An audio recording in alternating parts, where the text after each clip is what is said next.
Hello friends, एक बार फिर से स्वागत है आप सभी का मेरे इस नए ब्लॉग में। और आज की वीडियो की शुरुआत मैं कर रही हूँ सुबह सुबह किचन से, क्योंकि आज मैं बना रही थी बेटे का टिफ़िन। और टिफ़िन के साथ साथ मुझे बेटे को खुद से छोड़ने स्कूल जाना था, क्योंकि मैं थी ढालवाला में अपने मायके में, तो यहाँ पर उसका कन्वेंस नहीं आता, जो उसके कन्वेंस की गाड़ी है, तो यहाँ से मुझे खुद ही उसको स्कूल छोड़ने जाना पड़ता है। तो एक तरफ मैंने चढ़ाए थे छोले और दूसरी तरफ मैं बना रही थी उसका मसाला, ताकि जल्दी जल्दी सारा जो भी है, जो उसका ब्रेकफास्ट है, वो तैयार हो जाए और हम फटाफट से इसको स्कूल छोड़ने जा सकूँ। तो यहाँ से जल्दी से काम निपटाने के बाद जल्दी काम निपटाने के बाद मैं निकल गई उसको स्कूल छोड़ने। और ये यहाँ पर उसको स्कूल छोड़ने के बाद फिर मैं वापस चली गई घर। और घर में भी सारा काम निपटाने के बाद थोड़ी देर में छोटू आ गया था अपनी नानी के घर से, और वो मुझे बता रहा था कि उसकी नानी ने क्या क्या दिया है। तो अगर पहाड़ में जाओ और पहाड़ की दाल ना मिले तो ऐसा तो हो ही नहीं सकता। तो खूब सारी चीज़ें आई थी, दाल आई थी, गाँव के चावल आए थे। तो मैं सब देख रही थी कि क्या क्या था। वो मुझे बता रहा था कि नानी ने मेरे लिए क्या क्या भेजा। लास्ट में ये बॉक्स था। और अगर पहाड़ की शादी में गए हो और अड़से ना मिले, ऐसा हो ही नहीं सकता। तो वो लेके आया था अपनी नानी के घर से अड़से, जो कि मुझे कुछ खास पसंद नहीं है, पर फिर भी मैं थोड़ा बहुत खा लेती हूँ। और उसके बाद मैं निकल गई घर की ओर, लेकिन मुझे मार्केट में कुछ काम था। बेटे का कुछ डेकोरेट का सामान लेना था, जो उसे कल स्कूल में सबमिट कराना था। तो मैंने मार्केट से कुछ सामान लिया, उसके कुछ स्टोन वगैरह और थोड़ा सा ऊन, क्योंकि मुझे बनानी थी डोर की तोरण, तो उसके लिए ऊन और थोड़ा सा डेकोरेट का सामान लेना था। उसके बाद मैं वापस आ गई घर, और रास्ते में लग गया था फाटक। जैसे आपको पता ही है कि शामपुर में फाटक लगना आम बात है। और सबसे अच्छी बात ये थी कि जो ये ट्रेन थी ये जल्दी आ गई थी और बड़ी स्पीड में थी, तो ज़्यादा टाइम नहीं लगा। तो फटाफट से यहाँ से जाने के बाद मैं पहुँच गई घर। अपने घर में आने का एक अलग ही सुकून है। तो घर में आने के बाद अब मेरा टाइम था लंच बनाने का। और उसके बाद लंच बनाने के बाद मैं फिर निकल गई बेटे को लेने।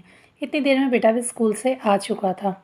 और फिर उसको स्कूल उसके स्टॉप पर लेने जाने के बाद, सारा काम निपटाने के बाद, लंच निपटाने के बाद मैं बैठ गई उसके जो डेकोर आइटम था उसको बनाने के लिए। तो यहाँ पे बनानी थी मैंने एक तोरण। तो आप देख सकते हैं कि मैं कैसे इसको बना रही हूँ। तो मैंने इस तरह से 2 बैंगल्स को लिया और इस तरह से जो ऊन था उस पे लपेट कर कुछ इस तरह से ये बैंगल्स को तैयार किया, और फिर इसको आपस में इस तरह से एक दूसरे से अटैच कर दिया। इस तरह से अटैच करने के बाद मैंने पूरी एक लाइन सी बना दी इसको, और फिर उसके बाद इसको अच्छे से एक दूसरे के साथ अटैच कर दिया। आप देख सकते हैं कि किस तरह से मैं इसको अटैच कर रही हूँ। इस तरह से अटैच करने के बाद फिर मुझे बनाने थे छोटे छोटे फ्लावर। तो मैंने एक लिपस्टिक की स्टिक टाइप, मुझे स्टिक तो मिली नहीं, यही मुझे मिला। तो मैंने इसी में ही थ्रेड को लपेट कर, इस तरह से थ्रेड को लपेट कर इसके छोटे छोटे फ्लावर बना दिए, जो कि उसमें मुझे लगाने थे। तो इस तरह से मैंने इस पर थ्रेड लपेट कर कुछ इस तरह से छोटे छोटे फ्लावर बनाए।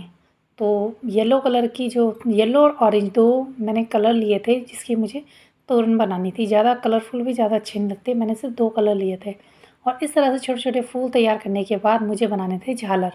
फिर इस तरह से जो येलो कलर की जो ऊन थी उसे मैंने हाथ पे लपेट कर इस तरह से कुछ झालर टाइप की बना दी। और फिर उसके बाद उसको अच्छे से कटिंग करके उसको नीचे से बराबर करके, और फिर ऊपर से ऑरेंज कलर के थ्रेड से उसको एक बार फिर से लपेट कर उसमें, ताकि उसमें सिंपल सा ना लगे, कलरफुल लगे। और इस तरह से इस पर ऑरेंज कलर से इसकी नोट बांध दी अच्छे से, जिससे ये दिखने में भी बहुत सुंदर लग रहा था। तो इस तरह से बांधने के बाद फिर बारी थी इन सबको अटैच करने की। तो पहले मैंने सीज़र से इसके सारे जो एक्स्ट्रा थ्रेड थे वो सब कट कर लिए थे, और फिर उसके बाद मैंने एक सुई में धागा लेकर इसको, ताकि अगर मैं इसको डायरेक्ट ग्लू से चिपकाती तो ये अच्छे से नहीं चिपक पाता और कहीं ना कहीं इसने गिर जाना था, क्योंकि बेटे को ये स्कूल लेके जाना था। तो मैंने इस तरह से सुई धागे की मदद से इसमें जितने भी इसके जो मोती थे, जितने भी इसके स्टोन थे, इन सबको इस तरह से सुई धागे से डालकर और ये छोटे से फ्लावर को इसमें अटैच करके, और ऊपर से एक वाइट कलर का इस तरह से मोती लगा दिया। तो आप देख सकते हैं कि मैंने ये तोरण इस तरह से जल्दी जल्दी तैयार कर दी। वीडियो पसंद आए तो प्लीज़ चैनल को सब्सक्राइब, वीडियो को लाइक ज़रूर कीजिएगा। Thank you.